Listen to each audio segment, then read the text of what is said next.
कभी कभी भक्त भगवान के प्रति माधुरी भाव लेकर के आता है तो उसे लगता है अरे इतने कोमल ठाकुर, इनको कोई कष्ट तो नहीं होगा। थोड़ा ज्यादा ऊंचे ठाकुर जी को मत विराजमान करना, नहीं तो ठाकुर जी को उतरने में कष्ट होगा। अरे परमात्मा को उतरने में कौन कष्ट, पर भक्त का भाव है।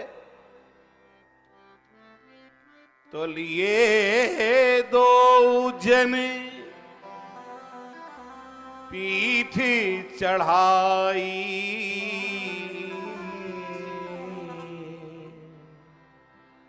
पीठ पे चढ़ गए और चल पड़े। जब से सुग्रीव जी ने आते हुए देखा तो समझ लिया कि कोई न कोई दिव्य महापुरुष हैं, जिनको हनुमान जी अपने कंधे पर बैठा करके ला रहे हैं।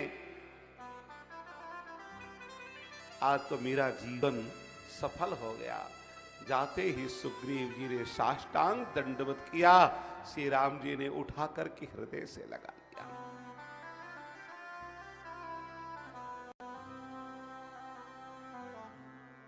हनुमान जी महाराज ने दोनों की बातें बताई।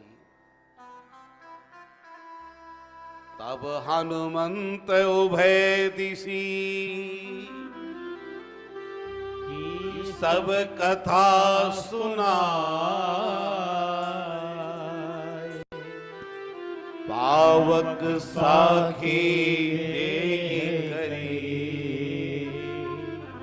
चोरी प्रीति दृढ़ा। कहा सरकार, श्री चरणों में निवेदन है, इनके भाई बाली ने इनका सर्वस्व छीन लिया, पत्नी तक छीन डाली है। इसलिए इनका दुख आपकी कृपा से ही दूर हो सकता है। सुग्रीव जी से कहा परम पूज्या श्री माता जी का हरण हो गया है, विजय राजनंदिनी जी का। इसलिए श्री राम जी महाराज बाहर निकले हैं। तो दोनों अगर मिल जाएंगे तो दोनों के कार्य पूर्ण हो जाएंगे। ठीक है, देखो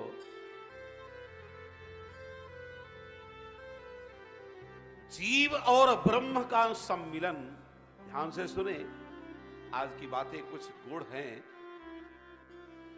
जीव और ब्रह्म का सम्मिलन तब तक नहीं हो सकता है जब तक जीव और ब्रह्म के बीच में गुरु का आगमन नहीं होगा। इसीलिए गुरु बनाया जाता है। हनुमंत लाल जी महाराज आचार्य बनकर के आचार्यत्व कर रहे हैं। परब्रह्म परमात्मा रघुनंदन श्री राम जी महाराज और जीवात्मा सुग्रीव दोनों का सम्मिलन करा रहे हैं, दोनों से मैत्री करा रहे हैं। कहते सरकार, आप कहिए कि मैंने स्वीकार किया और ये कहे कि मैंने समर्पण किया। ठीक है, ऐसे नहीं, अग्नि की साक्षी में, क्योंकि अग्नि से पुनीत कुछ भी नहीं हो सकता है। अग्निमीले पुरोहितम, जैसे समस्त वर्गों में जातियों में ब्राह्मण सबसे पूज्य माना जाता है, ऐसे समस्त देवताओं में ब्राह्मणों की प्रजाति में से अग्निदेव हैं, यह जगत पूज्य है। इसलिए अग्निदेव की साक्षी में ही यह कार्य होना चाहिए। पावक साखी देई करी जोरी प्रीति दृढ़ा।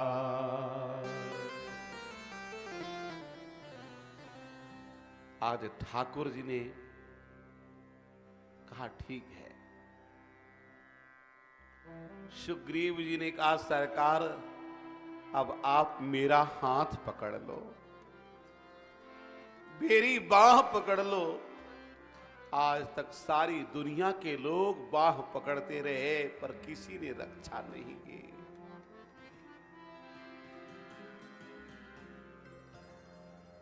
और रघुनंदन दुनिया वाले पकड़ते रहे तो मैं डूबता गया, डूबता गया, डूबता गया। किंतु आप अगर पकड़ लोगे तो मैं डूबूंगा नहीं। एक बार की बात,